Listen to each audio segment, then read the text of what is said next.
World leaders call Trump tariffs wrong and unjustified. Italy's Giorgia Meloni and Australia's Anthony Albanese are among the world leaders who have come out in criticism of U.S. President Donald Trump after he announced far-reaching import taxes on products from across the globe. Meloni called a 20% tariff rate imposed on the European Union wrong, while Albanese said a 10% import tax on Australia's goods was unjustified. The U.S. leader's announcement includes a universal 10% baseline tariff on all imports into the U.S. from 5 April.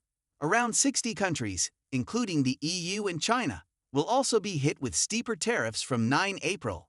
Trump said the measures would make America rich again, adding that he had been very kind in his decisions.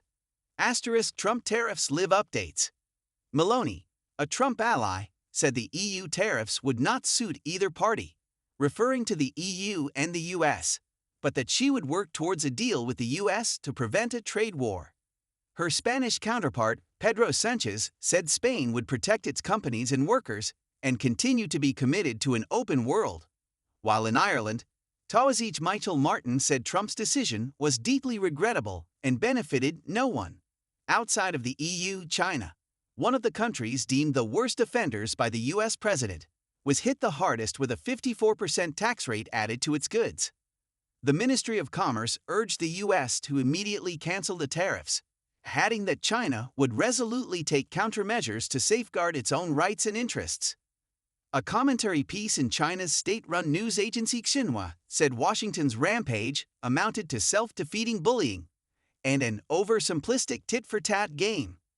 Economic officials in Israel, which had scrapped all tariffs on American imports ahead of the announcement, were said to be in complete shock over its 17% tariff, local media reported.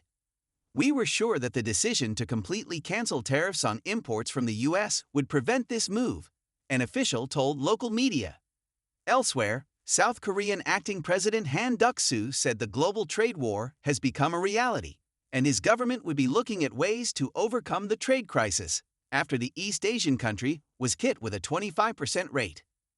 Japan said its 24% levy was extremely regrettable and could violate World Trade Organization and U.S.-Japan agreements, while Thailand said it would negotiate its 36% tariff. Other Asian economies, including Vietnam and Cambodia, are among those most impacted by Trump's new measures.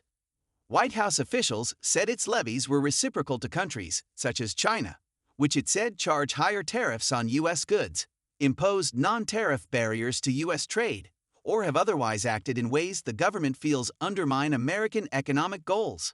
Leaders from countries subject to the 10% baseline rate have also reacted to Trump's measures, with Australia's Albanese saying Americans would end up paying the biggest price for what he called unjustified tariffs.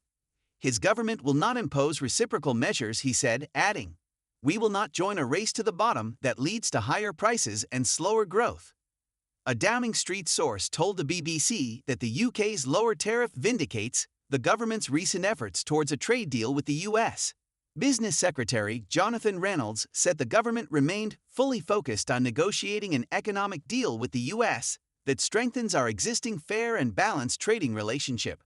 In Latin America, its biggest economy, Brazil, approved a law in Congress on Wednesday, the Economic Reciprocity Law, to counter the 10% tariff imposed by Trump.